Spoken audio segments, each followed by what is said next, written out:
لحظة واحدة من فضلك. نعم.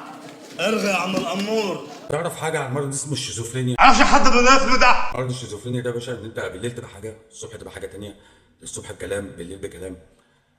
طب عايزك تشوف الفيديوهات دي وانت تحكم بنفسك اذا كنت اهلاوي ولا زملكاوي. احكم بنفسك انت صح. في نادي بعينه احنا مركزين معاه واخدين بالنا عليه، اصله بيمثل مصر. يا جماعه اللي بيمثل مصر منتخب مصر، مفيش نادي بيمثل مصر. اللي بيمثل مصر حقيقي يعني هو منتخب مصر. مفيش اي نادي في مصر بيمثل مصر الا المنتخب بس.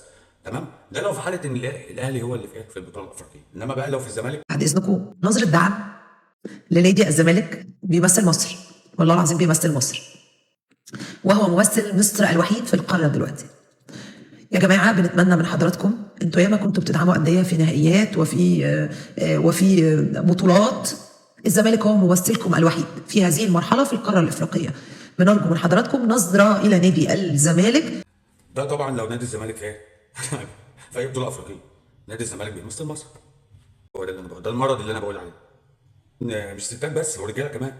اسمع كده كابتن رضا عبد العال بيقول ايه؟ سواء الاهلي بيلعب او الزمالك او بيراميدز او المصري، كل يقول لك كل واحد يشجع فرقته. دي موضه، انا مش عارف يعني اشمعنى دلوقتي. ولما يجي النادي الاهلي تحديدا يلعب يبقى كلهم عايزين ان كله يساند. ما احنا كلنا بنساند لاي فرقه مصريه ايا كان اسمها هتلعب باسم من سنتين مع اتحاد العاصمه ده. مش احنا كلنا كنا بنساند النادي الاهلي؟ كلنا كانوا بيساندوا النادي الاهلي. تمام؟ شوف يا باشا اللي بيساندوا النادي الاهلي. يلا بينا. سألت سؤال: هل تتمنى فوز النادي الاهلي بكره؟ قلت بكل شفافيه قلت لا.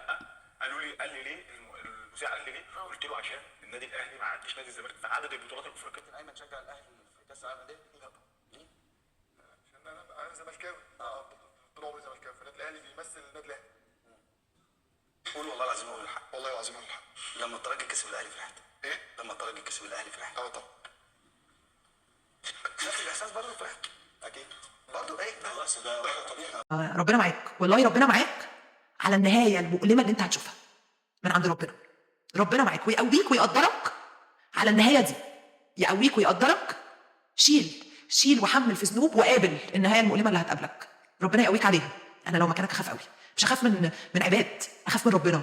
هتعيط من الايمان والتقوى، هتعيط. بارك الله فيك يا اختي، والله بارك الله فيك يا اختي، والله ما قصرت. مليانين احلام مرعبه، لكن ان شاء الله هننام يوم السبت فرحانين ان شاء الله يا رب، باذن ربنا بفضل ربنا. هننام يوم السبت فرحانين، وهتعم الفرحه ارجاء القاهره. عشان كده عزيزي ربنا اداهم على قد نيتهم وخسروا يوم السبت وما خدوش لكم في الطريق، عشان ربنا بيدي لكل واحد فعلا على قد نيته زي ما انت قلت بالظبط. وفي النهايه احب اخلي الابله اللي هي في اول الفيديو ديت اللي كان عندها شيزوفرينيا دي هي اللي تنهي الحلقه، وهتنهي الحلقه زي ما كنت انا عايز اقول واكتر كمان. تمام؟ اتفضلي يا استاذه. نهايتك هتبقى مؤلمه، بس مش هيبقى وقتها في وقت للندم. هيبقى خلاص ربنا بياخد حقه، حق ناس كتيره قوي منك، حق ناس كتيره قوي منك، مش مني ولا من غيري، ده ناس كتير. كفايه، اعمل لنهايتك. خاف من النهايه التي تكاد تكون حتميا مؤلمه على كل اللي عملته. ما تنساش تعمل لايك وشير واشتراك في القناه. اوعى.